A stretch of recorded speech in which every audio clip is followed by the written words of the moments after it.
I just saw Ruby Gillman, Teenage Kraken. Well, now there's a movie that I was pretty excited to see. It's a DreamWorks film. I gotta love DreamWorks. You know, they made those Trolls movies that I love so very much, and they also did How to Train Your Dragon and stuff. They've got like a DreamWorks intro now that shows off like, oh look, this is all like the DreamWorks stuff. Like, oh look, remember Kung Fu Panda? They did Kung Fu Panda. That was a DreamWorks movie. And remember Trolls? Do you remember Trolls 2? That was also a DreamWorks movie. Equally artistic films. It's a pretty standard movie. It's like a teenage coming of age kind of a story. It's like very focused on high school and like the big dance and the romance. Well, it's not exactly all about that, but it's sort of also about like who hasn't felt like there's some kind of horrible monster as a teenager? In this case, it's like a literal thing, so it's kind of funny, it's kind of cute. The story centers on the Ruby Gillman, the teenage Kraken. So she's been living on land with her family for like for her entire life. She's never known anything different, but she is blue and like a Kraken, but just like a human-sized one.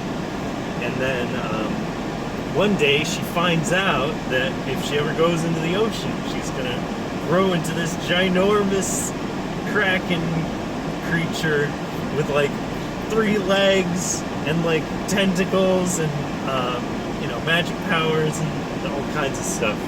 And so then she has to navigate, like trying to balance her normal human-ish life with like the mystical arts that she has to learn, as being a Kraken with all her powers and stuff. So like, yeah, and I don't know, I was just thinking of it as it's like a fun movie. It's like feeling very sort of surface level. It's not terribly deep. Like, I don't know, they have characters who are like hiding things and not telling the full truth or whatever. And somehow I kind of expected them to tell us something a little more surprising than just like kind of the stuff that they explained. Like, I don't know, I don't really put spoiler warnings in my videos, but I guess like, yeah, I don't know. Maybe I'll put one in here, just to like give you my thoughts. Like, this is a fun movie. Like, if you're into these, if you're into DreamWorks films, it's got like the montages. It's got the jokes. I thought it was really quite funny. It's got the pop music playing. They don't play anything that's quite as iconic as Smash Mouth, but there's some good stuff in there. The voice cast I thought did a good job. The only one whose name I recognized was Jane Fonda. But Jane Fonda, that's pretty exciting. I'll go see, a movie with her in it, right? She's a talented actor and stuff. This is an official spoiler warning. Do not watch this portion of the video if you do not wish to be spoiled for the movie. Let me just actually talk about like the bones of the plot here.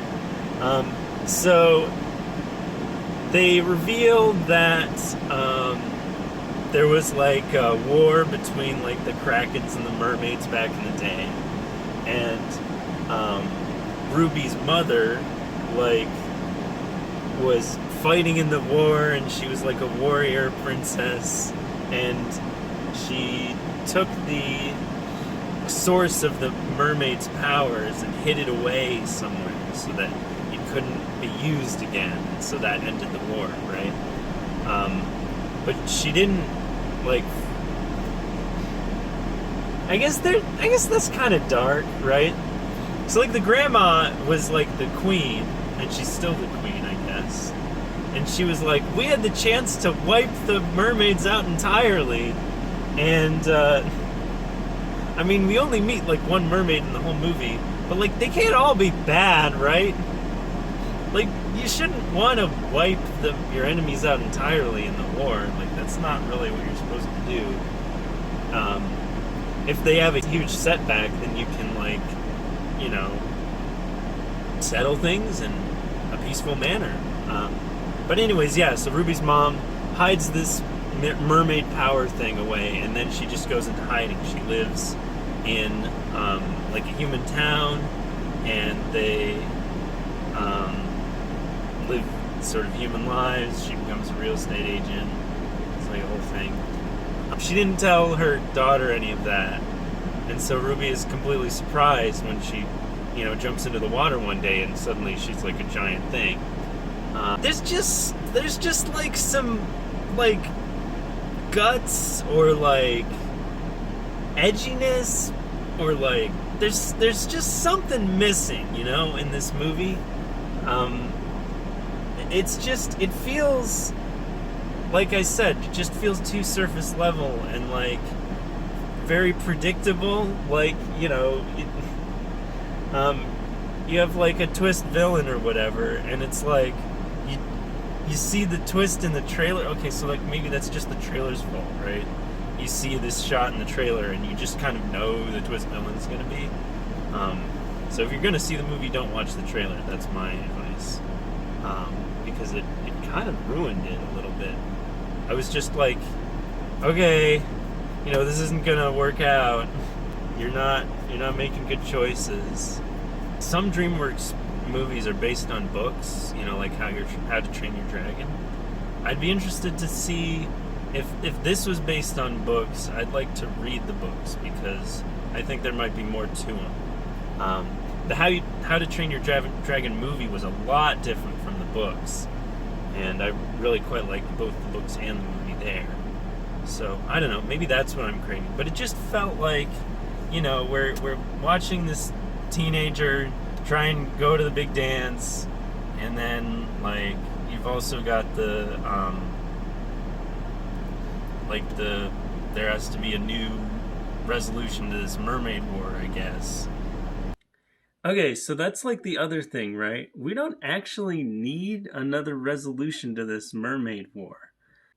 Technically speaking, I guess it's supposed to be like the mermaid's idea to like go get this power source, and since she's the twist villain, her plan doesn't have to make sense in the way that she describes it, because she's just like pulling the wool over Ruby's eyes. Like, she doesn't actually want the power source to make the war end or whatever. I mean, she does. She wants to win it for the mermaids, but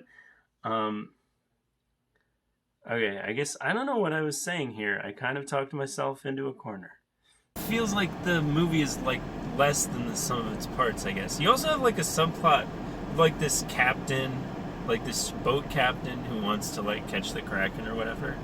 And I kind of felt like he should have more backstory too. Like he mentions like, oh, you know, I saw the Kraken many years ago, and she's back for revenge or whatever. And like, I guess it was supposed to just be kind of like a silly thing. Like he might have seen them coming ashore or whatever a while back and just kind of gotten it in his head that she wanted revenge. That's like, so like half the family, right, is hanging out with this captain guy and trying to like stop him from finding the Kraken, and they're trying to like trick him into thinking that that he's on the right track, even though he's completely off course. And I don't know, like these are fine characters and they're kind of charismatic and I like them, but I just feel like they don't have a lot of development exactly. Like, okay, so like the brother is into dodgeball, right? And like at the end of the movie, like at the beginning of the movie, he's like, I like dodgeball. And then at the end of the movie, he's just like, yeah, I really like dodgeball, like a lot. Like I'm gonna do more dodgeball. And it's like, there was no movement there, you know? There was no development. And then like the dad is basically just like a non-character. Like, I don't know. He doesn't even like, so they had this moment where like the mom is like, she doesn't want to talk to me. Why don't you go talk to her? And then I feel like a scene was missing, right? Like there's supposed to be this, and you know, it's like leaning into cliches more, but like, I don't know, sometimes cliches are in there because like they're good. But like there's just no development with the like this dad character, right? Like he doesn't even talk to his daughter and like, you know, try and calm her down or say anything to her. It's just like I guess he never found her.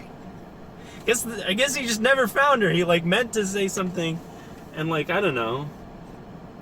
And the uncle character, like, now he gets a little bit more screen time, I think.